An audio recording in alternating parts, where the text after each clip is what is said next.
Ang HIV ay virus na sumisira sa immune system ng katawan, partikular sa CD4 cells na nagre-resulta sa pagiging mahina sa impeksyon at sakit. Kapag hindi naagapan, maaaring mag-develop ito ng AIDS, Acquired Immunodeficiency Syndrome, na ipapasa ang HIV sa pamamagitan ng dugo, sexual contact at mula ina papunta sa sanggol sa pamamagitan ng panganganak o breastfeeding.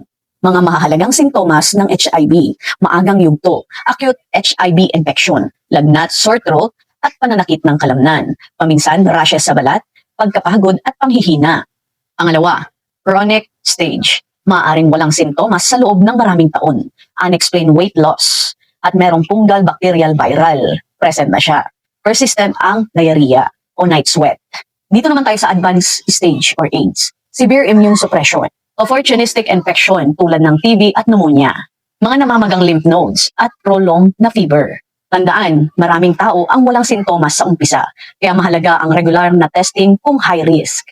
Tips para dito, regular HIV test para maagapan at masimulan ang treatment agad kung positibo. Safe practices, gumamit ng condom, iwas sa shared needles, at sterilized equipment. Early treatment or ART, antiretroviral therapy para kontrolin ang virus at panatilihin ang immune system. Healthy lifestyle, balanced diet, regular exercise, sapat na tulog, regular medical monitoring para malaman ang viral load at CD4 count, support system, mental health support at counseling. At kung bago ka pa lang dito sa channel ko, like, share, and subscribe. Ang hepatitis B ay impeksyon sa atay na dulot ng hepatitis B virus, HBV. Maaaring maipasa ito sa dugo, sexual contact o mula sa ina papunta sa sanggol sa panganganak.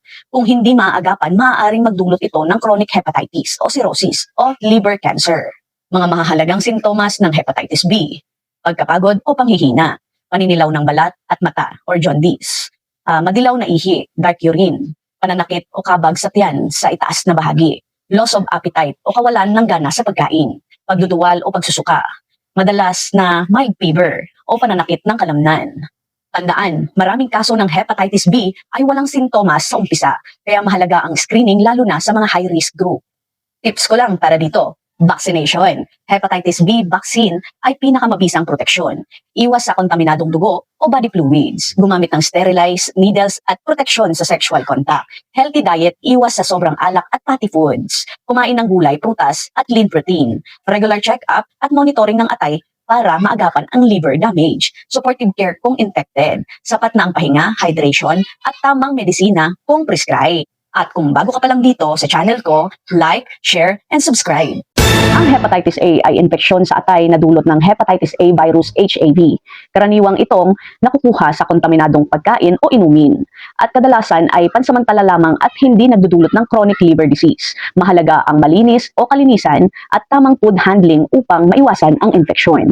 Mga mahahalagang sintomas ng hepatitis A, pagkapagod at panghihina, paninilaw ng balat at mata or jaundice, madilaw na ihi, dark urine, pagduduwal o pagsusuka, pananakit o kabag sa tiyan sa itaas na bahagi, loss of appetite o kawalan ng gana sa pagkain, mild fever o pananakit ng kalamnan.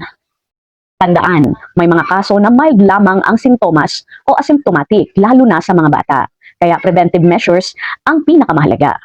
Tip para dito, vaccination. Hepatitis A vaccine ay proteksyon laban sa virus. Panatilihing malinis ang pagkain at tubig. Hugasan ang kamay bago kumain. Siguraduhing ligtas ang inumin at pagkain. Healthy diet at hydration para suportahan ang recovery kung nagkasakit ka na. Iwas sa kontaminadong pagkain o inumin lalo na sa street food na hindi luto ng maayos. Regular na check-up kung may sintomas para siguradong maayos ang atay at maiwasan ang komplikasyon. Ngayon, kung bago ka lang dito sa channel ko, like, share, and subscribe. Ang hepatitis C ay impeksyon sa atay na dulot ng hepatitis C virus HCV. Karaniwang naipapasa ito sa dugo, gaya ng paggamit ng kontaminadong needles, transfusion ng dugo bago naging ligtas ang screening, o sexual contact. Kung hindi maagapan, maaaring magdulot ito ng chronic liver disease, cirrhosis at liver cancer. Mga mahahalagang sintomas ng hepatitis C, madalas na pagkapagod at panghihina, paninilaw ng balat at mata or jaundice, madilaw o dark urine, pananakit o discomfort sa itaas ng bahagi ng tiyan, loss of appetite o kawalan ng gana sa pagkain, pagduduwal o pagsusuka. Sa ilang kaso, may muscle at joint pain. Maraming tao ang walang sintomas sa umpisa, kaya screening ang pinakamahalaga.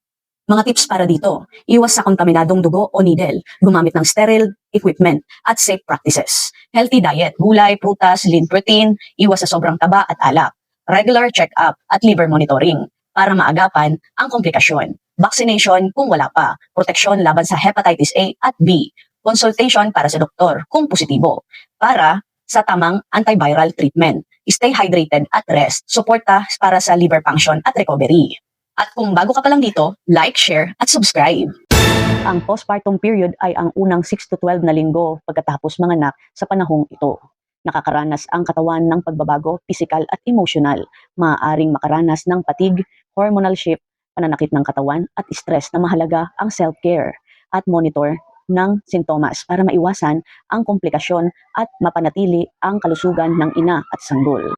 Mga mahahalagang sintomas at batayan kapag may postpartum, matinding pagkapagod at panghihina, pananakit ng likod, balakang at kasukasuan, paminsan lagnat o infection signs, pagdurugo o abnormal vaginal discharge, emotional shift o postpartum blues, depression, hirap sa pagpapasuso o problema sa gatas, pamamaga ng paa o kamay, panlalabo ng paningin o dizziness. At kung ikaw ay nakakaranas na ng ganitong mga sintomas, mahalagang tips ito para sa iyo. Magpahinga kapag may pagkakataon, mag-rest ka na muna.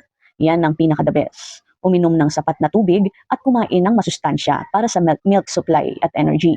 Gentle exercise, walking o stretching para sa circulation at joint health.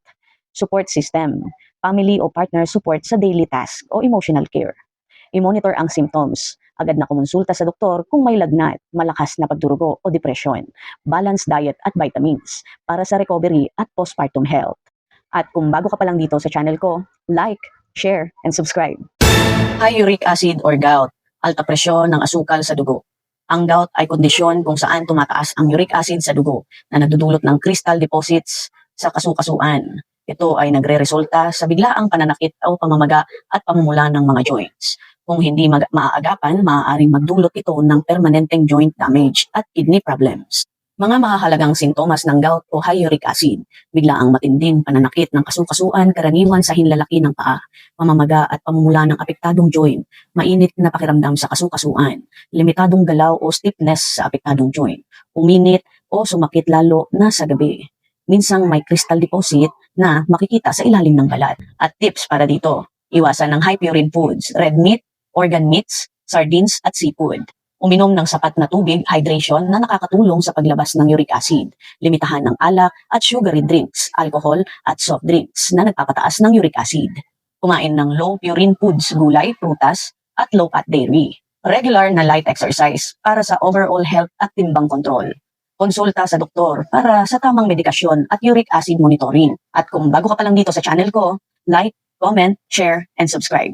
Ang arthritis ay kondisyon kung saan nagkakaroon ng pamamaga, pananakit o paninikip ng mga joints. Maaaring dulot ito ng autoimmune disease, wear and tear, osteoarthritis, o iba pang inflammatory conditions. Kung hindi maaagapan, maaaring maging hirap ang paggalaw at magdulot ng long-term disability.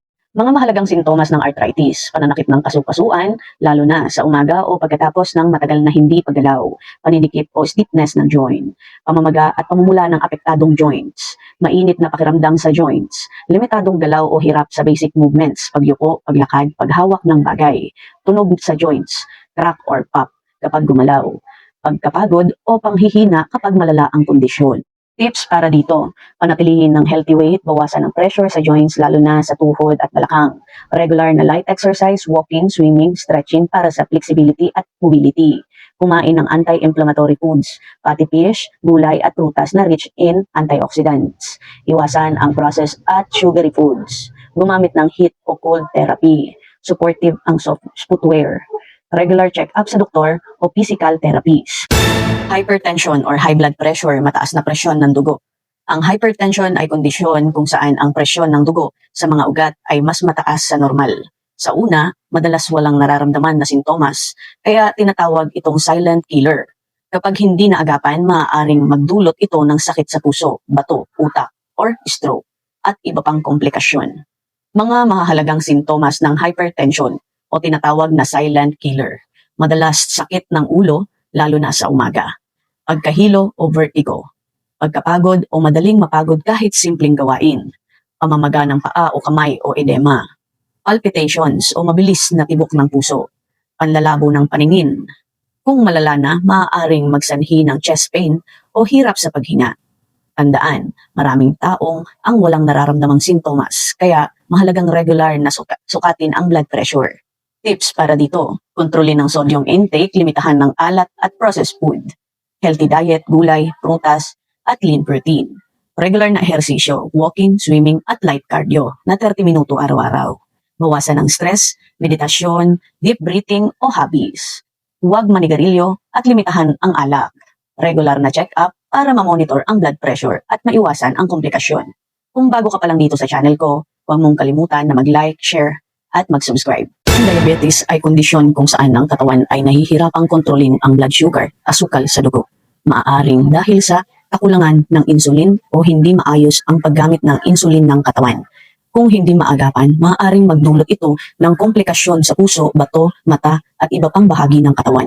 Mga mahalagang sintomas ng diabetes: madalas na uhaw at madalas na pag-ihi o polydipsia o polyuria, madaling pagkapagod at panghihina, bigla ang pagbaba ng timbang kahit normal ang pagkain, malabo ang paningin, mabagal na paghilom ng sugat o konting sugat o gasgas, pamamanhid o pangangalay sa kamay at paa, neuropathy, madalas na magkaroon ng infeksyon sa gilagid at sa balat o sa pantog.